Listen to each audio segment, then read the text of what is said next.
Assalamualaikum warahmatullahi wabarakatuh.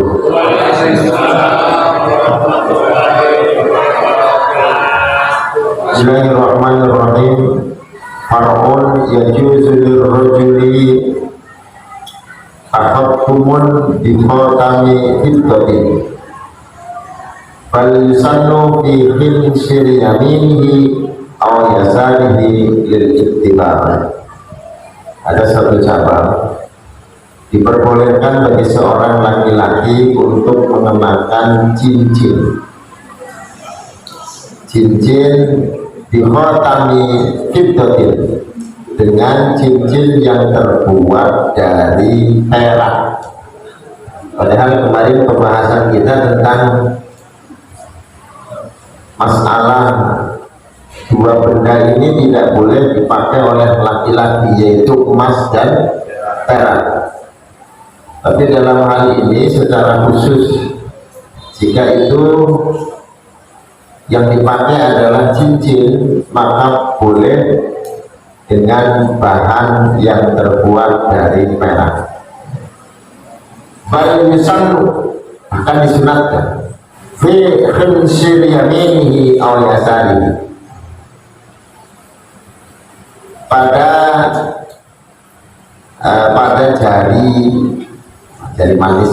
jari manis tangan kanannya atau tangan kirinya, tiba tangan kanan atau tangan kiri, karena mengikuti pendapat karena mengikuti sunnah Rasulullah Shallallahu Alaihi Wasallam. Walau suhu fil yamini afdal, mengenakan cincin di tangan kanan itu lebih afdal daripada cincinnya dipakai di tangan kiri. Jadi di tangan kanan itu lebih afdal daripada di tangan kiri. Ini kebetulan saya memakainya di tangan kiri, saya kadang-kadang di kiri. Artinya pilihan, ya pilihan, boleh di jari manis tangan kanan, boleh di jari manis tangan kiri, tetapi yang tangan kanan itu lebih afdal daripada memakainya di tangan kiri. Wasawwab al-adra'i maktabahu kalamu ibrahim min wujudi naqsihi min mithqalin. Dan Imam al-Adra'i membenarkan apa yang telah menjadi ketetapan Imam Ibnu Rif'ah, yakni min wujud naqsihi an mithqalin, ya, min wujud naqsihi an mithqalin, dari wajibnya memakai cincin yang terbuat dari perak dengan ukuran kurang dari 1 mithqal. Lillahi al-ittikhadhihi mithqalan, karena ada larangan, ya, untuk mengenakan cincin yang besarnya itu sampai melewati 1 mithqal. Mithqal berarti khairin, ya, 1 mithqal emas, 1 mithqal perak. Berapa 1 mithqal ukurannya? Nanti kita lihat nanti. Wasanadu hasan, sanad tentang larangan ukuran cincin lebih dari mithqal itu, sanad hadisnya bagus. Lakin itu apahu An-Nawawi, tetapi Imam An-Nawawi mendoibkannya. Kalau kita mengikuti pendapat Imam An-Nawawi, berapapun gedenya itu tidak ada masalah, karena yang dipakai oleh pendapat Imam An-Nawawi adalah hadis yang diriwayatkan oleh Imam Ibnu Hibban dan ada di dalam kitab Sunan Abu Dawud dari Abu Hurairah. Menurut Imam An-Nawawi itu doa. Wal arjau annahu la yubatu bi mithqalin bal bima la yu'addu israfan urfan, ya. Menurut kaul auja bahwa tidak ada batasan dengan 1 mithqal ataupun lebih, tetapi yang jadi ukuran adalah bima la yu'addu israfan, dengan ukuran yang tidak lagi disebut berlebihan. Kalau ukurannya berlebihan, maksudnya apa? Baroknya itu sampai gede banget gitu ya. Orang menganggap bahwa itu memakai cincin yang ukurannya israf, berlebihan, nah itu baru tidak diperbolehkan. Qala syekhuna wa alaihi fal ibratu bi urfi amsalil labis.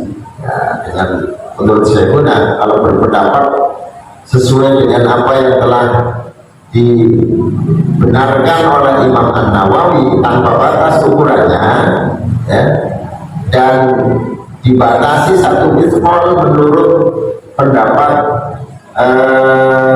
Imam Al-Adro'i dan Imam Ibnu Rif'ah, maka ukuran standarnya adalah di urfi amsalil labis. Standarnya adalah kebiasaannya orang yang memakai secara umum itu ukuran besar kecilnya berapa. Ya. Orang-orang umumnya mengatakan oh itu terlalu besar, oh, berarti itu tidak diperbolehkan. Oh itu sedang, ya itu boleh. Jadi tidak ada batasan yang pasti, tapi ukurannya tentunya adalah ukuran uruf. Kebiasaan orang menamakan itu ukuran besar atau kecil. Wala yajuzu ta'adduduhu khilafan bi jam'in hayatu lam yu'adda israfan. Tidak diperbolehkan memakai cincin dengan berlebih, berjumlah, maksudnya 2, 3, 4 gitu. Ya. Kalau begitu berarti yang bagus bagaimana? Ya satu aja. Kalau punya koleksi 5, ya sehari 1, nanti besok ganti lagi. Itu jangan 5-5-nya dipakai semua. Ya. Tidak boleh ta'adud. Ta'adud itu artinya berjumlah, memakainya lebih dari 1. Khilafan li jam'in hayatu lam yu'adda israfan. Berbeda dengan pendapat mayoritas ulama. Ya, kalau mayoritas ulama justru boleh berlebih, boleh, tetapi tidak boleh israf. Israf itu berlebihan. Nah, kalau berlebihan itu kayak bintang itu sama tes itu dapat pakai semua. Nah, kalau sudah dianggap berlebihan, itu yang sudah tidak boleh. Ya. Jadi berjumlah boleh, misalnya pakai 2 kanan kiri, ya, kanan kiri pakai semua, tidak apa-apa. Wa tahliyatuhu ala taharbin kasayfin wa rubhin wa kursin wa mintafatin wa yama yushaddu bihal wasabu wa sikinul harbi yuna sikinul mihnah. Dan boleh memakai perhiasan yang terbuat dari perak untuk alat perang, pedang misalnya, dikasih perhiasan yang terbuat dari perak, atau tombak, ya, atau apa namanya, turs, tameng, perisai, ya, atau sabuk, ya, sabuk ditopong. Ditopong itu apa? Sesuatu yang biasa digunakan untuk mengikat pada bagian perut. Wasikinul harbi, dan pisau untuk perang, bukan pisau dapur, ya. Tunasikinul mihnah, bukan pisau yang dipakai untuk kerja sehari-hari. Pisau dapur itu nggak boleh dikasih perhiasan perak, nggak boleh, ya. Kalau pisau untuk perang bagus, boleh.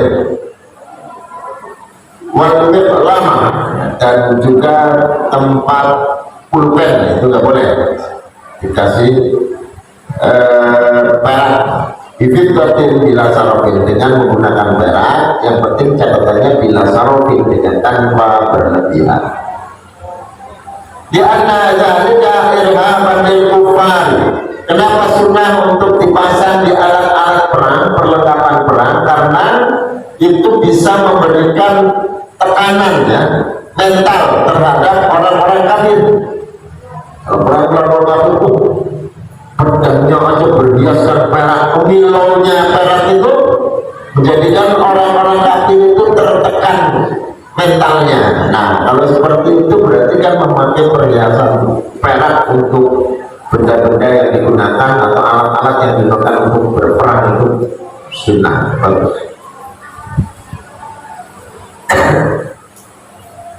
La bidahabin, tidak dengan berhias emas, nggak boleh.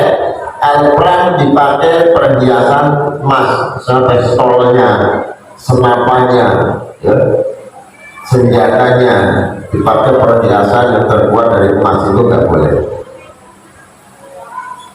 Liziadatil israfi wal khuyala'i. Kenapa tidak boleh? Karena ini berlebih dalam urusan israf, dalam urusan apa namanya mubazir, ya, melakukan apa berlebihan, ya, dan ada kesombongan. Nah, itu. Jadi kalau sudah pakainya emas malah justru tidak diperbolehkan karena di situ ada khulaya, khuyala, ya, ada sifat sombong. Walaupun Ibnul Qattan, hadis yang memperbolehkan untuk memakai perhiasan emas, ya, dalam rangka menghias alat-alat perang, itu hadisnya diriwayatkan oleh Imam Ibnul Qattan. Wa in hasanahu at-Tirmidzi, walaupun Imam at-Tirmidzi menyebutnya itu hadis hasan, jadi masih dalam seputar kontroversi. Wa tahliyatuhu mushafan, dan boleh menghiasi perak, menghias dengan perak pada mushaf. Mushaf itu Al-Quran. Al-Quran supaya indah, sampulnya ditambah perak atau ditetes, ya, ditulis dengan tinta yang terbuat dari perak, itu boleh. Allah Syekhuna ayma fihi Qur'anun, artinya menurut Syekhuna bahwa yang dimaksud di sini adalah benda yang di dalamnya ada tulisan Al-Quran. Nah, kayak misalnya hiasan-hiasan dinding Pak yang dipasang itu, ya, ada Al-Qurannya di situ, lalu kemudian ditulis dengan perak misalnya, itu boleh. Kalau saya guna ayat fi Quran walau ditabarruk, walaupun alasan penulisannya bukan untuk dibaca, hanya untuk mengambil berkahnya. Kadang-kadang di rumah kita Pak ada ayat-ayat Al-Quran yang dipasang di dinding, dibaca enggak itu Pak, enggak dibaca. Rasanya kenapa pakai ayat Al-Quran dipasang di dinding? Tabarruk, agar mendapatkan berkahnya Al-Quran. Lalu kemudian ada misalnya di situ frame-nya itu dibuat dari perak misalnya, itu boleh, ya boleh. Kahilafi bibit dotir, kahilafi sebagaimana sampulnya mushaf, lalu kemudian dihias dengan perak, itu boleh. Walau berarti tahliyatuhu bid'atil ikraman fihima, bagi perempuan boleh menghias mushafnya, ya, mushafnya dengan emas karena ikraman fihima, ya, ikraman fihima. Alasannya kenapa bagi laki-laki boleh untuk menghias Qur'annya dengan perak dan bagi perempuan boleh menghias Al-Quran atau mushafnya dengan emas, ikraman fihima, karena ada unsur memuliakan terhadap Al-Quran bagi seorang laki-laki ataupun perempuan. Jadi caranya bagaimana? Ya, kalau memang laki-laki kan boleh pakai perak, maka boleh Qur'annya dihias dengan perak. Kalau perempuan Qur'annya dihias dengan emas, boleh. Kenapa? Karena wanita boleh pakai emas, sementara laki-laki tidak diperbolehkan pakai emas. Dimana tujuannya adalah untuk memuliakan Al-Quran, itu hukumnya boleh. Tapi nanti lihat-lihat kalau ada Quran yang di situ dihias dengan emas, ya jangan dipakai laki-laki, mesti dipakai untuk perempuan. Bakat buhu bin dahabi hasanun walau min rajulin, menulis mushaf dengan tinta emas itu bagus walaupun itu ditulis oleh orang laki-laki, ataupun min rajulin, walaupun itu dari seorang laki-laki. Ya, di museum, ya, di Saudi sana itu ada tulisan Quran yang tintanya terbuat dari emas, tinta emas. Quran tulisannya dengan tinta emas, itu boleh. Walaupun yang menulis laki-laki atau Quran itu milik laki-laki, nggak apa-apa. Kalau memang yang digunakan untuk menulis alatnya itu adalah tinta emas. Latah liatu kitab ini tidak boleh untuk menghias kitab selain Al-Quran. Kalau kitab selain Al-Quran ya jangan ditulis pakai emas, dan juga jangan dihiasi dengan emas bagi perempuan atau perak bagi laki-laki. Walaupun menghiasnya dengan perak. Kalau selain Quran ya boleh. Kalau Quran boleh. Jadi menghias itu maksudnya dihias, jadi tempel gitu, ditempel pada bagian apa namanya sampulnya, misalnya ditempel emas bagi perempuan, atau laki-laki ditempel apa namanya ditempel perak. Watamwi ya. Watamwihu haramun qat'an mutlaqan. Jadi kalau nanti ternyata pemasangannya itu dengan melalui sepuhan, disepuh, kurbannya disepuh, tapi disepuh, misalnya kulitnya ya, ataupun apa yang digunakan untuk menjadi sampulnya itu langsung dicelupkan ya, disepuh dengan emas atau dengan perak. Ini malah hukumnya haram. Kenapa? Karena ini takdir, mubazir, takdir. Haram qat'an, haram secara qat'i, pasti, secara pasti. Ay sawa'u kana fi alatil harbi amil mushafi aw ghairihima.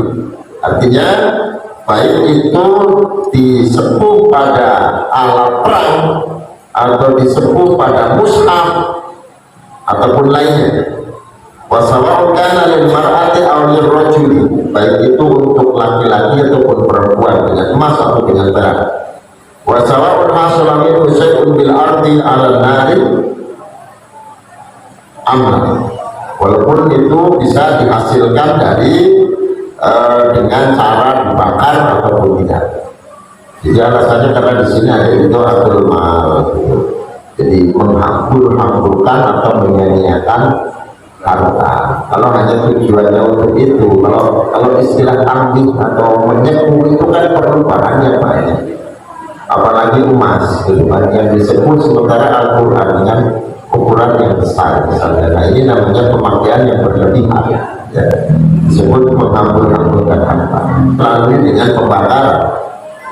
Maka haram istidamah, hukumnya haram kalau memang itu untuk selama-lamanya ya, untuk selama-lamanya, tidak hanya sementara. Kalau sementara artinya nanti bisa dicopot lagi, nggak masalah. Tapi kalau untuk selama-lamanya, penyepuhan yang permanen ya, penyepuhan yang permanen pada tali, pada mushaf ataupun pada alat perang, itu hukumnya haram ya. Hukumnya haram. Kalau tidak permanen maka tidak haram. Wajib bil badan, walaupun itu bertemu langsung dengan badan. Misalnya kayak kita memakai pedangnya sepuhan perak, nah itu seperti itu kan betul mengenai langsung. Kalau memang yang diharapkan itu bukan menyentuhnya ataupun memakainya, tapi adalah proses penyepuannya permanen atau tidak. Kalau permanen haram, kalau tidak permanen tidak. Wa yahillu adahu al-fiddatu bila sarfin limra'atin wa sabiyyin ijma'. Dan halal emas dan perak dengan tanpa berlebihan untuk seorang perempuan, anak kecil, laki-laki boleh, ijma'an menurut kesepakatan ulama, fi nahbis siwari ya, dengan seperti penggunaannya untuk gelang, wal falqali ya, falqali huliyun yalbasu fis saqi, apa sih namanya dipakainya di betis, apa namanya? Bigel, namanya bigel ya. Apa namanya? Gelang kaki ya, gelang kaki ini boleh, gelang kaki itu boleh. Warna untuk sendal, misalnya sendalnya itu dikasih emas untuk perempuan ya, buat sendalnya ada emasnya, itu boleh ya, tapi jangan dipakai di masjid Turluda. Sendalnya ada emasnya ya, emasnya hilang. berbetul kalau walau asoi bil maksudi dihima, dan berkol asor itu boleh juga untuk digunakan sebagai tenun, ditenun, jadi ada benang emasnya, itu untuk dipakai oleh laki-laki atau perempuan atau laki-laki yang masih bocah, bukan untuk orang tua. Kalau orang tua nggak boleh.